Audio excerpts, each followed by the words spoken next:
Pipi. Tulieni kwenye gari. Msiguse hata mkanda. Huo mkanda milioni 70. Bwana usinyanyase magari lako. Sasa msinyanyase magari yenu kama mtaki lift.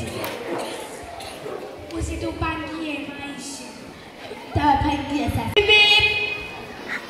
Karibu. Ndugu baba umetufungia kilemba cheusi sasa. Si utaonekana mchawi umetoka kulima. Basi binti nikabadilisha. Hebu pale hicho kilemba chako utakiacha huko kwenye gari ila ukitupa nje ya dirisha gari langu litawakika. Situpi ngo.